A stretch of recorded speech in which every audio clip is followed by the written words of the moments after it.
전능하사 천지를 만드신 하나님 아버지를 믿사오니 그 외아들 우리 예수 그리스도를 믿사오니 이는 성령으로 잉태하사 동정녀 마리아에게 나시고 본디오 빌라도에게 고난을 받으사 십자가에 못 박혀 죽으시고 장사한 지 사흘 만에 죽은 자 가운데에서 다시 살아났으며 하늘에 오르사 전능하신 하나님 편에 앉아 계시다가 저리로서 사는 자와 죽은 자를 심판하러 오시리라.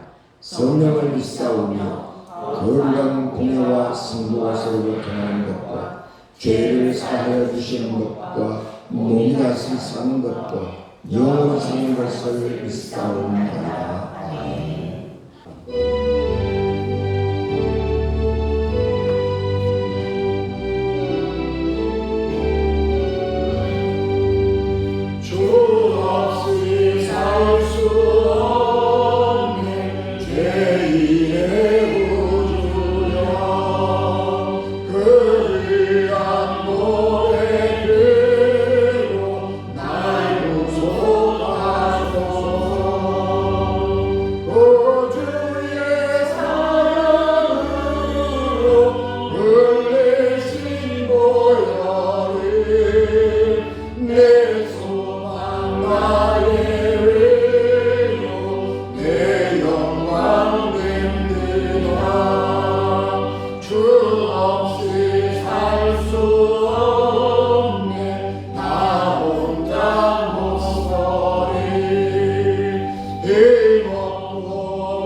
그들을 인도하여 시내를 건너가게 하며 또 그의 소유도 건너가게 하고 야곱은 홀로 남았더니 어떤 사람이 날이 새도록 야곱과 씨름하다가 자기가 야곱을 이기지 못함을 보고 그가 야곱의 허벅지 관절을 치매 야곱의 허벅지 관절이 그 사람과 씨름할 때에 어긋났다.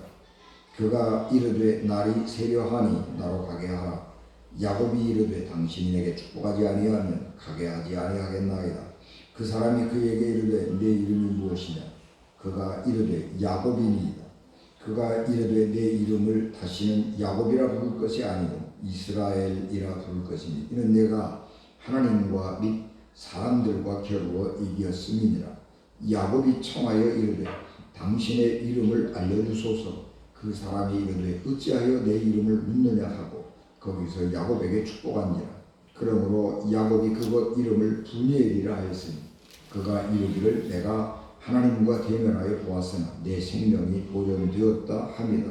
그가 브니엘을 지날 때에 해가 돋았고 그의 허벅 다리로 말미암아 절었더라. 아멘. 기도하겠습니다. 은혜가 충만하신 하나님, 말씀을 펴놓고 우리가 우리 얼굴을 그 말씀에 묻습니다. 하나님의 생명의 향기가 우리의 영혼을 적시게 하옵시고, 우리의 생명이 하나님의 말씀으로 기름지고 살지게 하옵소서. 예수님 이름으로 기도하옵나이다. 최근에 성실한 대학생이 돈을 많이 벌게 해주겠다고 하는 대학 선배의 꼬임에 빠져서 캄보디아로 간 후에 죽음으로 발견된 사건을 계기로 해서 캄보디아에 있는 범죄단지의 실상이 알려지게 되었습니다. 사실은 몇 년 전부터 캄보디아가 범죄 소굴이 되어 있다, 그런 소식들이 많이 왔습니다. 중국이 캄보디아하고 고속철을 공짜로 깔아주어서 중국 사람들이 캄보디아로 대거 이주해 왔고, 이제 조금 위험한 말이긴 합니다만, 이제 그런 것들이 결국은 이제 중국인들이 거기에 자리를 잡으면서 그런 범죄들이 많이 늘어나게 된 것입니다. 그런데 이제 그 중에는 이제 중국인들이 보스로 있기는 하지만, 그 중에는 우리 한국인들도 거기에 가담해서 가해자가 된 사람도 있고 피해자가 된 사람도 있고, 뭐 그래서 이제 우리 한국에 대한 그런 이제 한 국민에 대한 걱정이 커지게 됐고, 이제 그래서 정부가 이 전격적으로 캄보디아에 수감된 한국인 범죄자 64명을 전 세계로 압송해온 일들이 있어서 세계적으로 이 일들이 크게 이슈가 되고 있습니다. 캄보디아에서 그런 이 범죄단지가 가능한 이유는 뭐냐 그러면, 사람들이 돈을 중요하게 생각하기 때문에 그래. 돈에다가 영혼을 팔아먹어서 돈이 세상의 모든 것을 지배하고 있는 곳이기 때문에 그런 범죄가 가능한 것입니다. 돈을 벌기 위해서 사람들에게 강제로 마약을 투약시키고 고문과 폭행 일상되고, 그리고 또 심지어는 죽이기도 하는 것입니다. 미국은 세계에서 가장 번성한 나라가 될 수 있었는데, 가장 짧은 기간 동안에 가장 번성한 나라가 될 수 있었는데, 그것은 미국이 가지고 있는 유일한 철학, 프라그마티즘, 실용주의라고 하는 것입니다.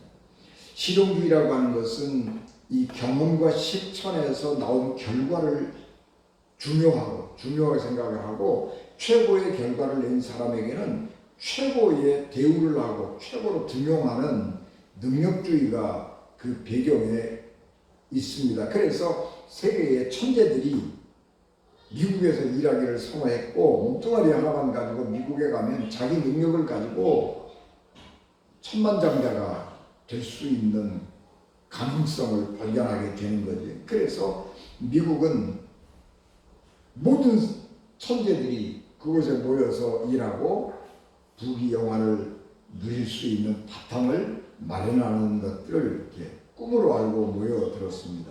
그래서 미국은 최고의 나라가 되었는데, 지금은 미국이 청교 정신에 의해서 세워진 나라라고 스스로 말하지 않습니다. 그들은 청교도 정신에 의해서 세워진 나라라고 말했었는데, 레이건 대통령이 최초로 이혼한 사람으로 대통령이 된 케이스고요. 그때부터 미국의 청교도 그 정신이 흐려지기 시작을 한 것입니다. 그래서 미국은 청교도 정신에 의해서 세워진 나라가 아니고 총에 의해서 세워진 나라라고 생각을 하고 주장하는 것입니다. 그래서 미국은 총을 소지하는 것이 개인의 권리라고 생각을 해요. 왜냐 그러면 미국은 총에 의해서 세워진 나라라고 믿기 때문에 그렇습니다. 그래서 미국이 청교도 정신이 사라지고 배금주의, 인본주의가 이 사상의 근간으로 형성이 되면서 미국은 점점 병든 국가가 되어 간 것입니다.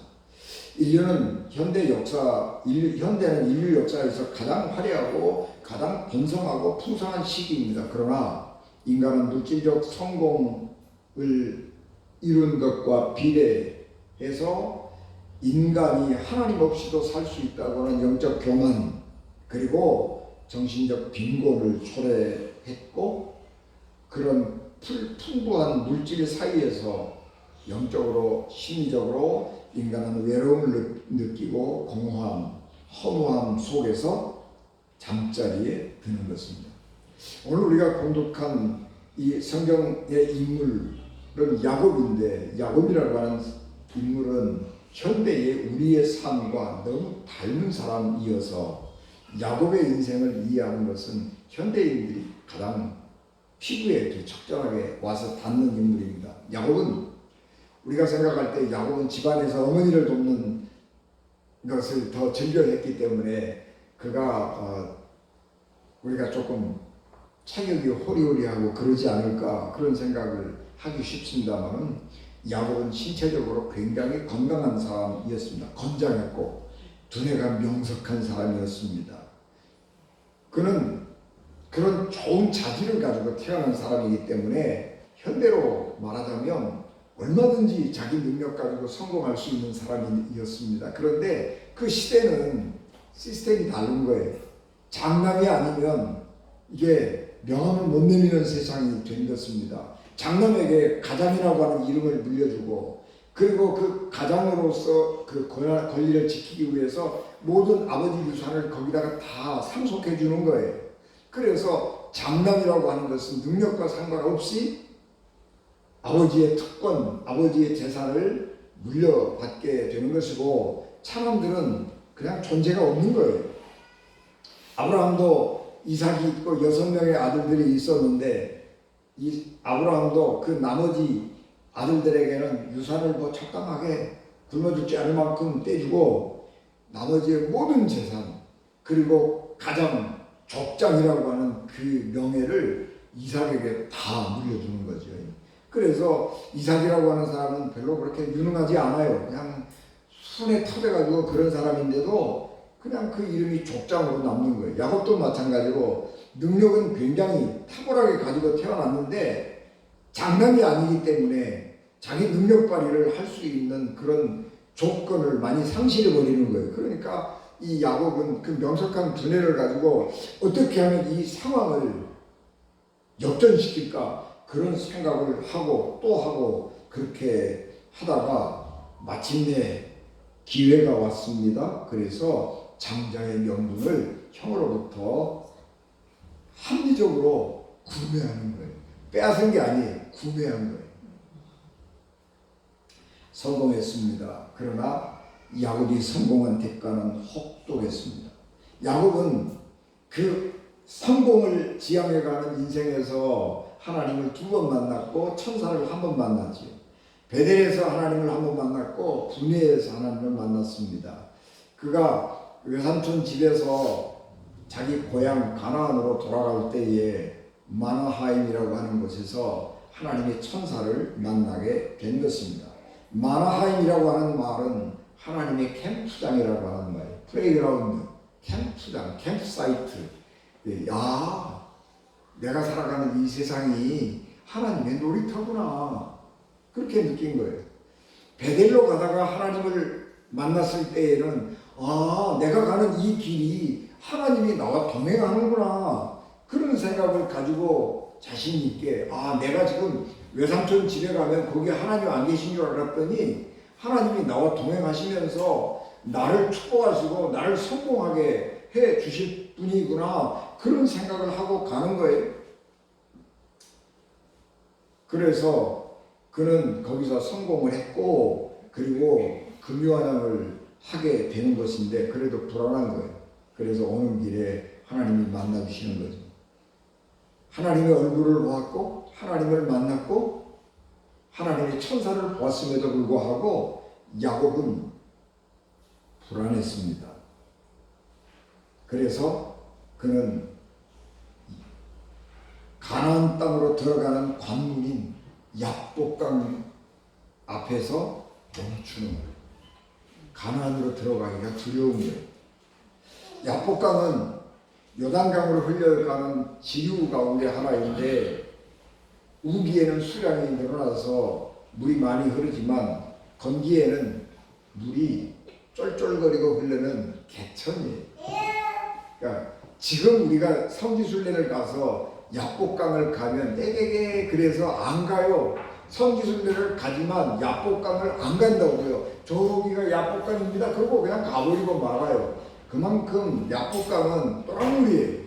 그런데 우기 때는 물이 많이 흐르고 지금은 이제 여러 가지 수량을 통제해 버리기 때문에 작아졌습니다만 아마도 성경의 기록을 보면 이 야곱이 살던 그 시절의 야복강은 지금보다는 컸겠지요. 그래서 야복강이라고 하기도 하고 야복나루라고 하기도 하는 것입니다.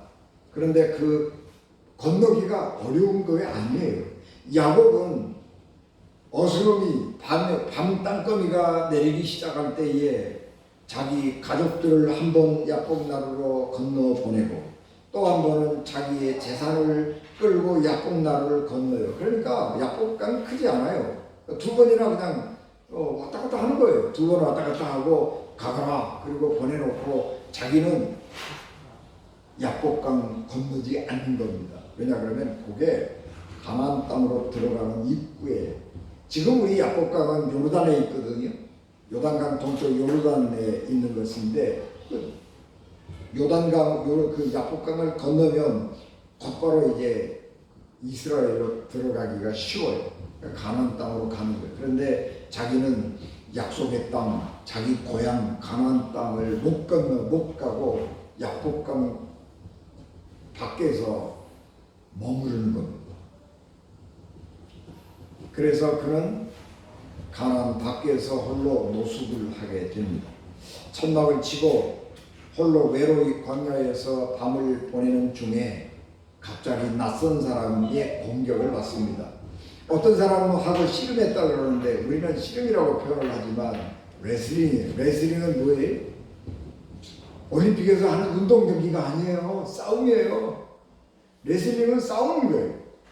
어떤 사람이 혼자 천막 치고 잠자고 있는데 불쑥 들어와요. 그러면 어떻게 하겠어요? 이 사람은 누구예요? 도둑놈이죠. 강도라고요. 그러니까 붙들고 싸울 수밖에 없는 거예요. 야곱과 그 사람이 밤새도록 싸웠어요. 그런데 야곱이 만만한 사람이 아니에요. 강도질하고 다니는 사람들이 그래도 자기 몸뚱아리 하나 믿을만 하니까 강도질하지 않겠어요? 그런데 야곱이 만만하지 않아요. 밤새도록 싸웠는데 그냥 막상막하요. 그래서 날이 새가는 거예요. 새벽이 두려웠던 이 낯선 침입자가 야곱의 환도뼈 여기 허벅지 관절을 쳐버리는 겁니다. 아주 필살기로 때리는 거죠. 이걸 맞고 야곱은 다리가 부러져 버렸습니다. 그러면 야곱이 항복할 줄 알았는데 항복 안 해요. 야곱이 끝까지 붙들고 늘어지는 겁니다. 그래서 새벽이 두려웠던 낮이 빛이 두려웠던 이 침입자가 야곱에게 야 이제 그만하자 내가 졌다 그만하자 그리고 날 놔두라 나 갈래 그러고 얘기를 해도 야곱이 안 놓아주는 거예요. 왜 야곱이 안 놓아주느냐 그러면 야곱은 지금 너무나 절박해요.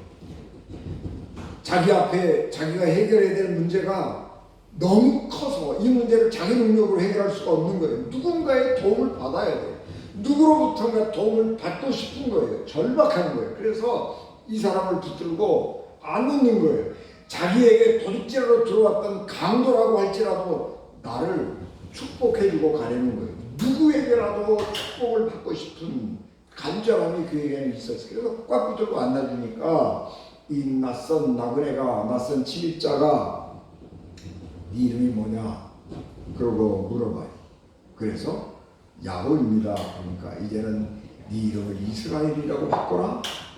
너는 하나님과 사람과 겨루어 이긴 사람이다.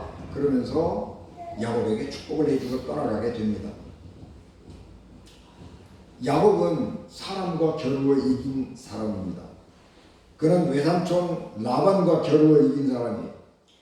그가 외삼촌 집에 피난 가가지고 몸붙여서 일꾼으로 살았잖아요.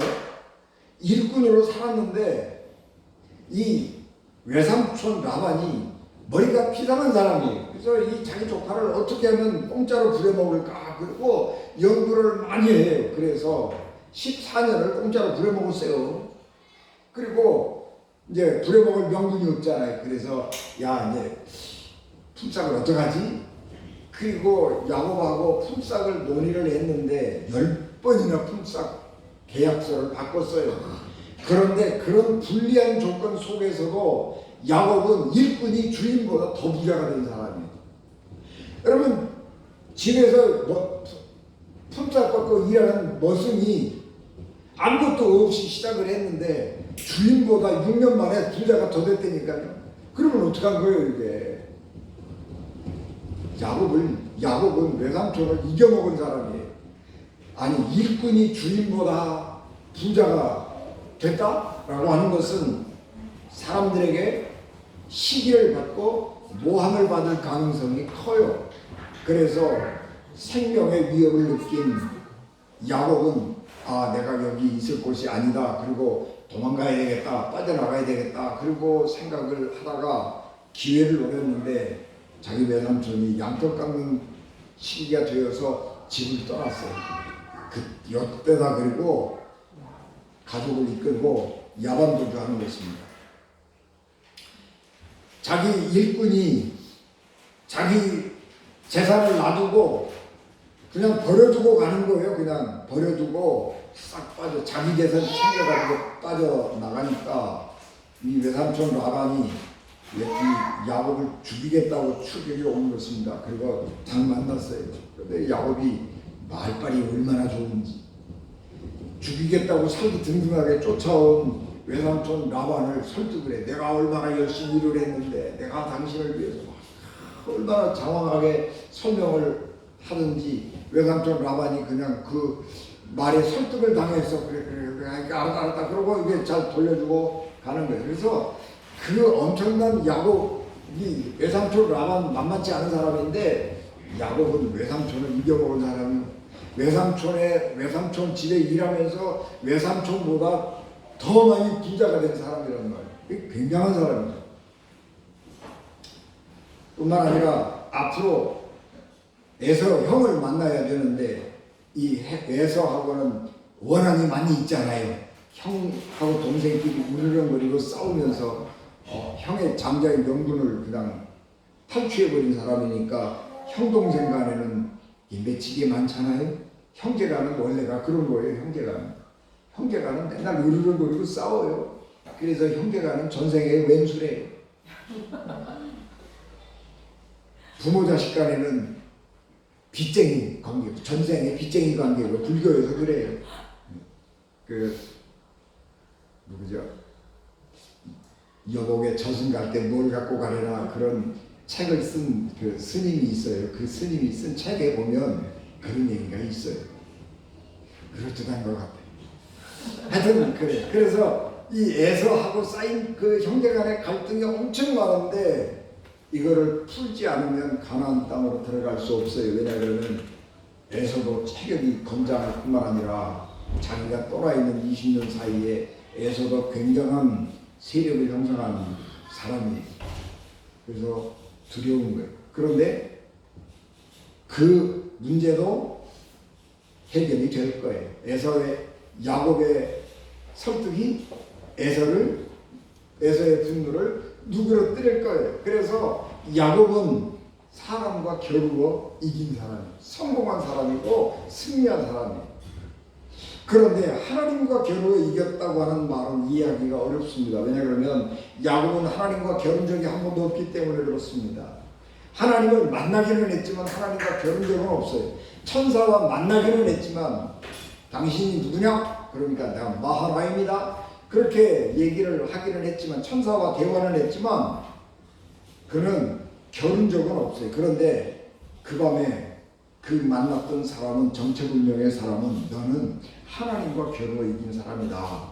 그렇게 얘기를 하는 것입니다.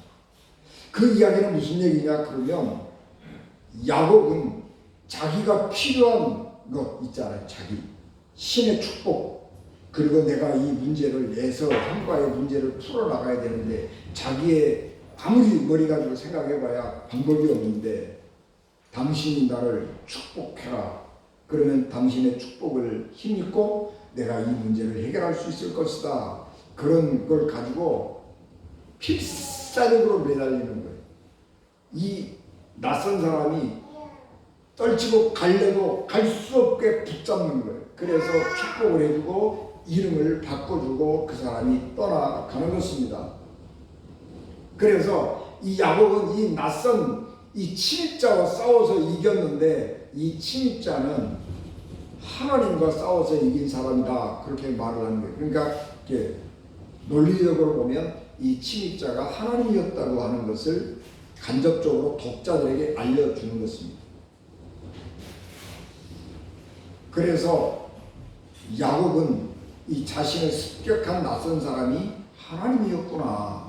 그렇게 나중에 알게 되는 것입니다. 우리는 신앙생활을 하면서 하나님을 만난 경험을 가지고 살아갑니다. 그런데 우리는 하나님을 본 적은 없습니다.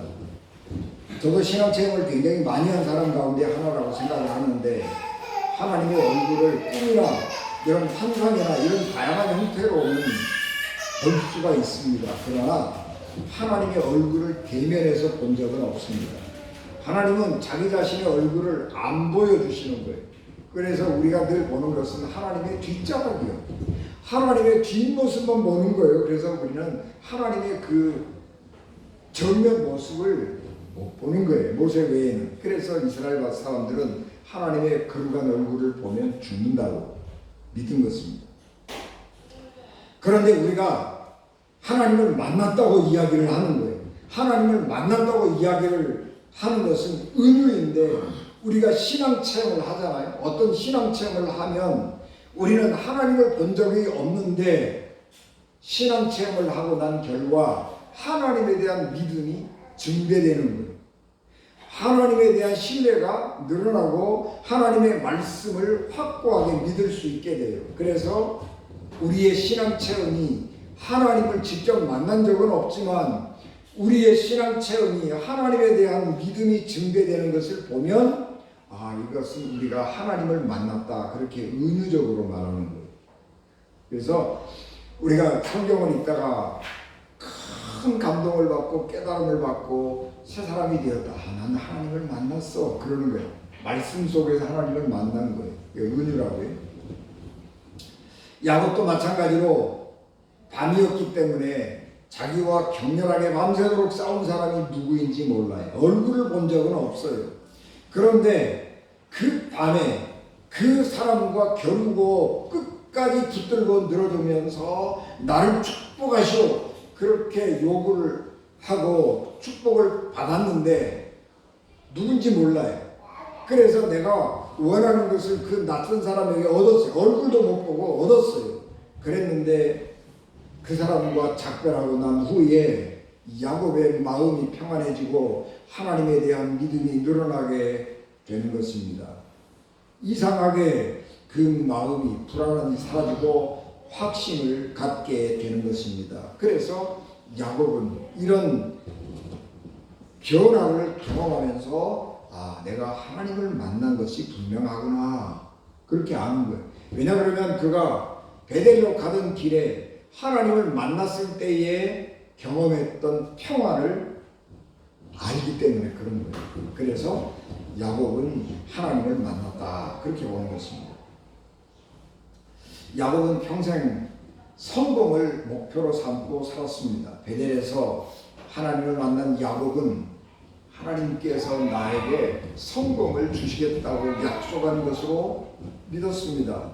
창세기 28장 13절 14절 나는 여호와니 너의 조부 아브라함의 하나님이요 이삭의 하나님이라. 내가 누워있는 땅과 내가 너와 내 자손에게 주리니 내 자손이 땅에 티끌같이 되어 내가 서쪽과 동쪽과 북쪽과 남쪽으로 퍼져나갈지며 땅의 모든 족속이 너와 내 자손으로 말미암아 복을 받으리라. 하나님이 약속해 주셨다고요. 내가 지금 혈을 단신으로 내 외삼촌의 집에 가지만 하나님이 나를 그곳에 가서 잘 살고 부자로 만들어 주시겠다. 그런 확신을 갖는 거예요. 내 성공을 보장해 주는 하나님인 거예요. 그래서 하나님은 어떤 분이냐? 야곱에게 있어서 하나님은 내 성공을 보장해 주시는 하나님이에요. 그렇게 믿는 것입니다. 야곱이 외삼촌의 집을 떠나서 가나안 땅으로 갈 때에 그 아내 라헬은 아버지 집의 수호신인 드라핌을 훔쳐가지고 오는 것입니다. 여러분, 드라핌이 뭐 별거 아니에요. 저기 예루살렘 성을 이렇게 발굴을 했는데 거기서 드라핌들이 굉장히 많이 나왔어요. 드라핌 크지 않습니다. 이거 손가락만한 거예요. 손가락만한 흙으로 진흙으로 만든 수호신이에요. 그게 굉장히 웅덩이 속에서 무더기로 나왔어요. 근데 그거를 추론을 해보면 히스기야 왕이 그 이스라엘 종교를 개혁할 때에 이스라엘 사람들 각 가정에 있는 그 가정 수호신 드라핌들을 다 모아다가 거기다 한 곳에다 모아버린 거예요. 이제 그렇게 우리가 고고학자들이 발견하는 겁니다. 그런데 그러니까 그런 것을 추론해 보면 라반이 가지고 있던 드라핌도 요만한 거예요. 그러니까 라헬이 그거를 훔쳐가지고 자기 속옷 사이에다 넣고 깔고 앉아서 낙타 타고 깔고 앉아 있는 거예요. 그 어려운 거 아니에요. 그런데 그 사람들은 신이 자기의 성공을 보장해 주는 것이라고 믿는 거예요. 여러분, 우리도 마찬가지잖아요. 우리가 사람이 성공할 때에 성공하려고 할 때 간절한 영혼이 있을 때 어디로 가요? 신에게로 가잖아요. 예. 기독교보다는 불교가 조금 더 쉽고요. 불교보다는 조금 더 쉬운 게 무당이에요. 그래서 제일 사업하는 사람들이 이 성공하고 싶으면 무당한테 가는 거예요. 제 친구 하나가 우리 그전에 어디죠? 그 태국 그 북쪽 어디죠?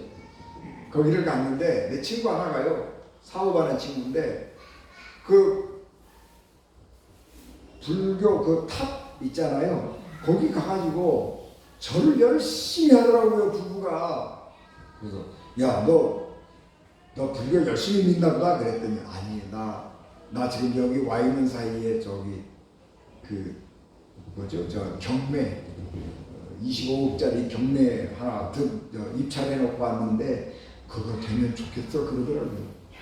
그러는 거예요. 그러니까 기독교보다는 그런 윤리가 불교가 조금 더 약해요. 그거보다 더 약한 거는 무당은 돈만 주면 그냥 도둑놈이든지 깡패든지 깡패든지 따지지 않고 축복해 주거든요. 기독교는 그러지 않죠.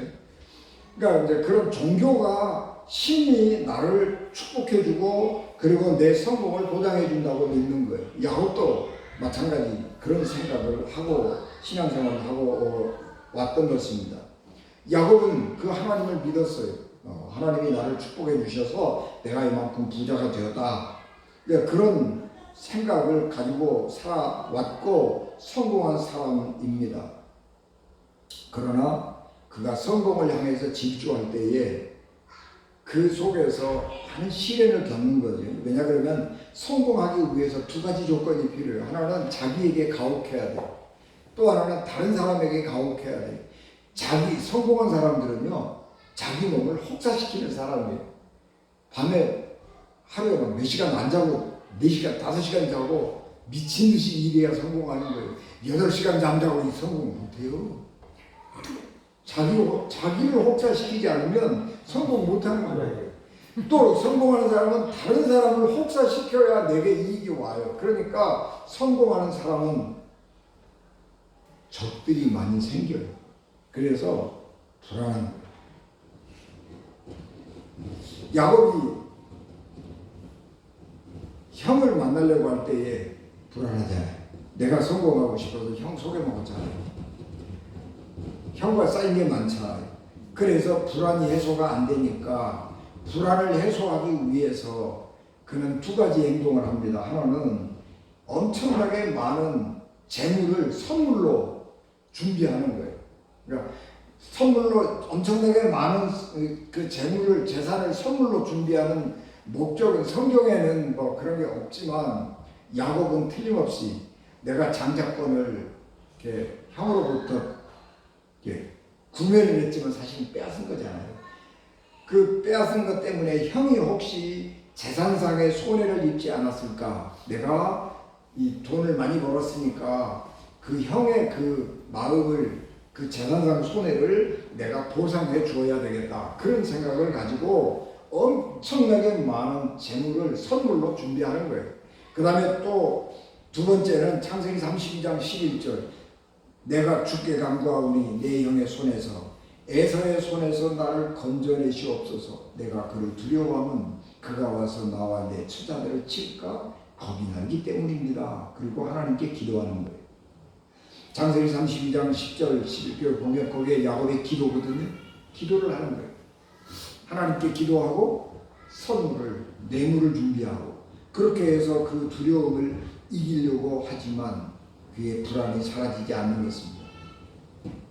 야곱이 하나님을 만난 때는 밤입니다.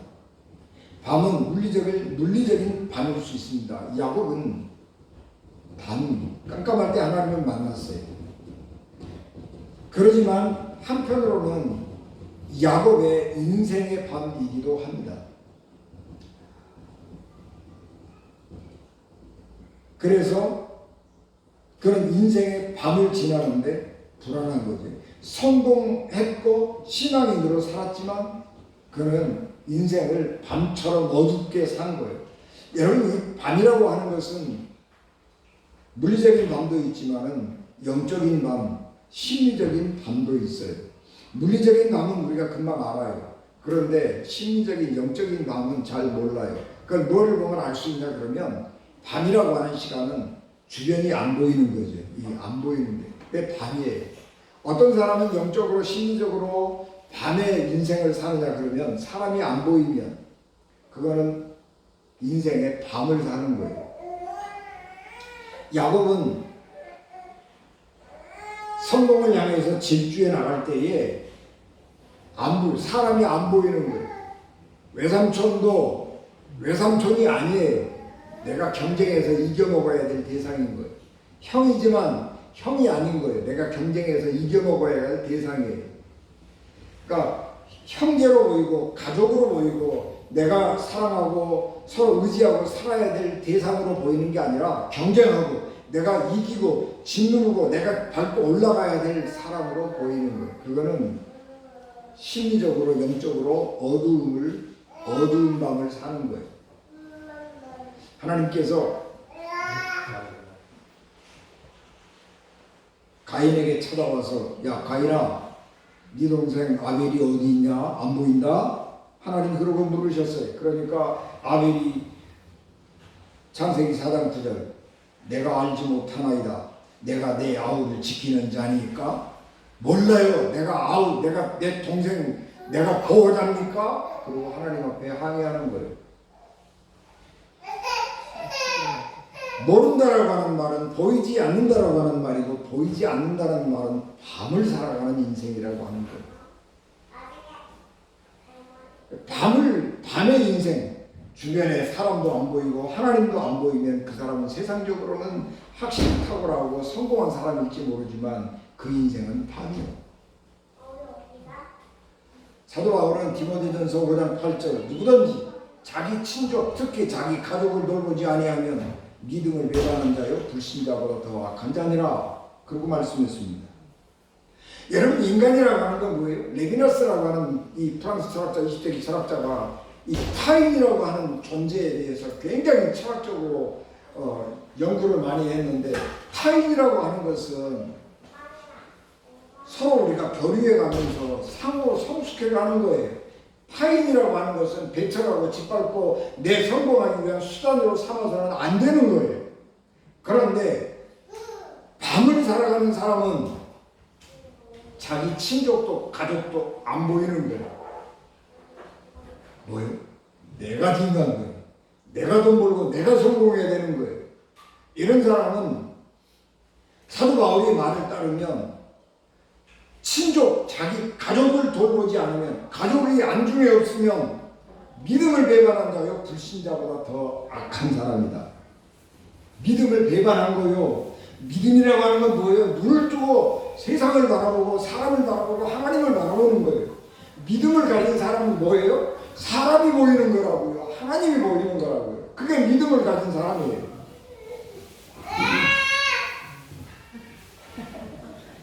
그래서 이 사도 바울의 말씀이 진리인 것입니다. 사람이 안 보이면 안 돼요. 분열에서 하나님을 만난 후에 비로소 야곱은 자기가 가진 그 불안을 해소하는 것입니다. 격렬한 싸움을 싸웠던 그 밤에 그 사람에게 야곱이 졌어요. 야곱이 인생에서 처음으로 졌어요. 졌는데 처절하게 졌어요. 그게 마음의 상처로 진 게 아니라 육체의 장애로 남았어요. 눈에 보이는 거예요. 모든 사람이 볼 때에 야곱은 장애인이 된 거예요. 진 사람이에요. 패배자가 된 거예요. 그때에 비로소 자기 현실을 보는 거예요. 아, 내가 패배자구나. 나는 지금까지 사람을 이겨먹고 성공한 사람인 줄 알았는데 난 졌다. 내가 철저하게 진 사람이구나. 그 장애인이 된 거예요. 여러분들 형 에서하고 붙어봐야 이길 가능성이 없어요. 옛날에는 한번 해볼만 했겠는데 안 돼요. 지금은 장애를 입어서 안 돼요. 이제는 어떻게 하는 거예요? 처분을 형에게 맡기는 거예요. 형이 하려는 대로 할 수밖에 없어요. 다 내려놓는 거예요. 다 포기하는 거예요. 그리고 나니까 그 마음에 비로소 평안이 찾아오게 되는 것이고 몸은 장애를 가져서 이제 모든 능력을 다 잃어버린, 그래서 누구와도 더불어서 맞붙어 싸울 수 있는 자신과 용기가 잃어버렸지만 그는 아침에 떠오르는 해를 다시 바라볼 수 있게 된 겁니다. 아침의 해를 밝은 마음으로 볼 수 있는, 수없이 많은 해가 야곱의 얼굴에 떠오르고 빛을 비췄겠지만 그 밤에, 그 아침에 비로소 야곱은 해를 바라보면서 떠오르는 태양을 바라보면서 야, 해가 저렇게 멋있는 줄 처음 알았다. 감탄하는 거예요. 아침에 동떠오른 저 새벽, 저 일출이 이렇게 멋있는 줄을 몰랐구나. 내가 그걸 모르고 살았구나. 그러면서 그 아침 떠오르는 태양을 환희의 얼굴로 가슴으로 맞는 거예요. 새 아침. 여러분, 우리가 하나님을 만난 사람이 하나님을 만났는지 안 만났는지를 뭘로 아느냐 그러면 그가 어떤 사람으로 변화됐느냐 그런 걸 보는 거예요. 그런데 우리가 하나님을 만났을 때에 제일 먼저 뭘 해야 되느냐 그러면 감정을 정화해야 됩니다. 감정을 정화.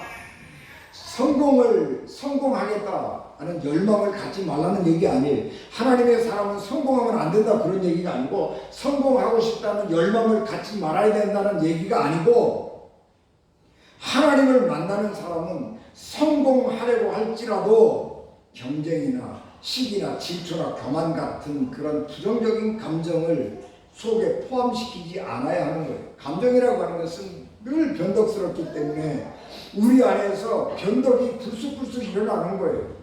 부정적인 감정들이 불쑥 솟아나는 거예요. 그런데 하나님의 사람은, 하나님을 만난 사람은 그런 것을 휘둘리지 말아야 하는 거예요.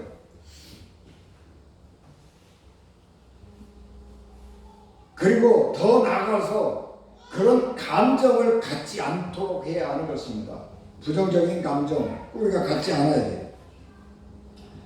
혹시 우리가 부정적인 감정이 몰아칠 때가 있잖아요. 분노니 무슨 시기니 이런 감정들이 우리 앞에 솟아오를 때가 있어요. 우리가 어째 그렇지, 야 그런 날이 없겠어요. 그런데 그럴 때라도 말을 안 해야 되는 거예요. 말을 하면 문제가 생겨요. 우리 마누라가 미워 죽겠어요. 그래도 내가 너 미워 그렇게 말하면 안 되는 거예요. 얼굴은 미워도 말은 안 하는 거예요. 여러분 우리가 마귀는 이 부정적인 감정에다가 집을 트는 거예요. 부정적인 감정에 또리를 틀고 마귀는 거기에서부터 시작을 하는 거예요. 근데 마귀는요, 능력이 한계가 있어서 말을 안 하면 못 알아들어요. 마음을 아시는 분은 하나님밖에 없어요. 마귀는요, 내가 말을 안 하면 몰라요. 내 속에서 부정적인 감정이 솟아나는데 내가 말을 안 하면요, 상당한 정도로 사람은 몰라요. 그래서 말을 안 하고 이렇게 꼭 다물을 수 있어야 돼. 그거 굉장한 훈련입니다. 속이 부글부글 하는데 말 안 할 수 있는 사람, 성자요.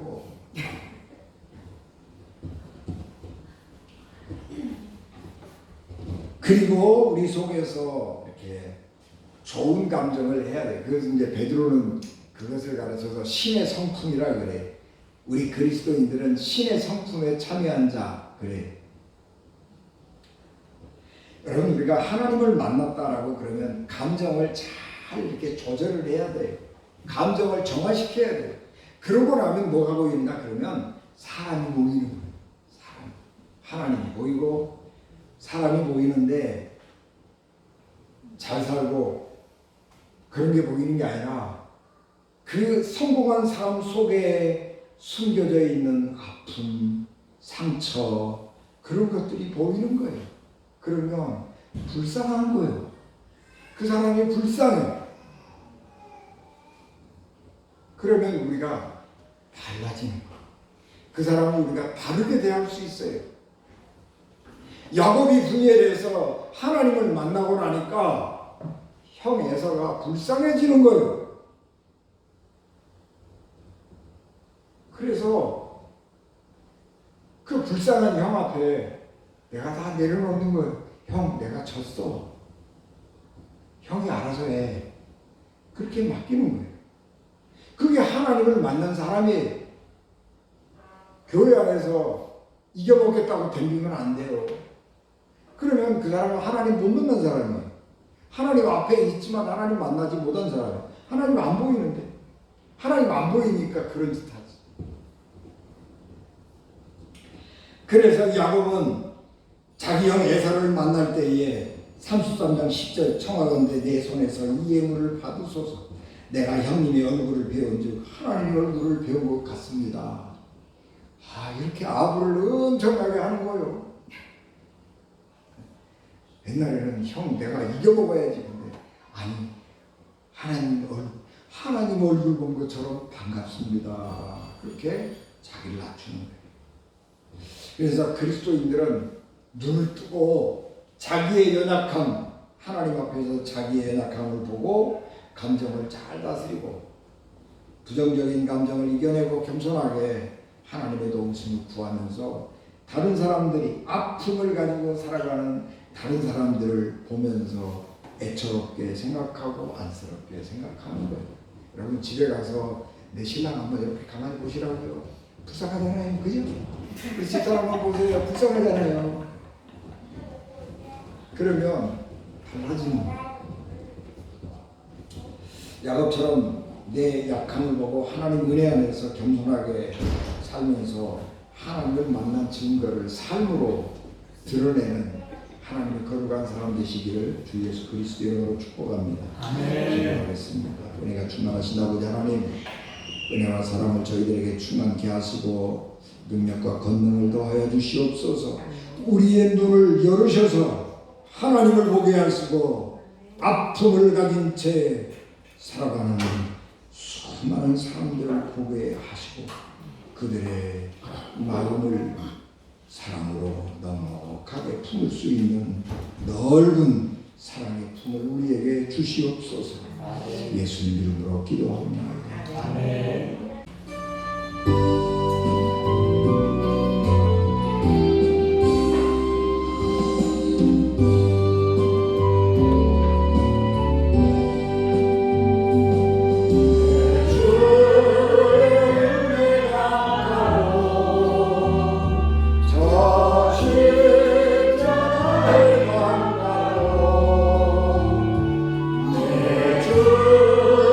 사랑이 있는 곳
기도하시겠습니다. 지금은 교회의 머리가 되시며 우리가 야곱처럼 밤이 새도록 하나님을 붙들며 씨름하다가 하나님의 얼굴을 배웠고 새 이름을 얻는 자로 살기를 소망하는 우리 주 예수 그리스도의 은혜와 야곱의 상처를 은혜의 표로 바꾸시며 지금도 우리의 인생의 걸음을 새롭게 해가시는 하나님 아버지의 사랑하심과 연약한 자를 붙드시고 상한 마음을 고치시며 우리 안에 새로운 생명을 인격케 하시고 자라게 하시는 임마누엘 성령님의 감동감화 고통 충만하시니 10월의 셋째 주를 시작하며 하나님을 만난 사람으로 세임을 얻은 오늘리교회 은재교회 오늘교회 모든 성도들과 저들의 가정과 저들에게 주신 직장과 주신 기업과 사랑하는 모든 이들과 이 나라의 민족, 이 땅의 모든 교회 위에와 태중의 생명과 그의 부모와 여러 가지 사정으로 함께하지 못한 주의 모든 자녀들의 삶 위에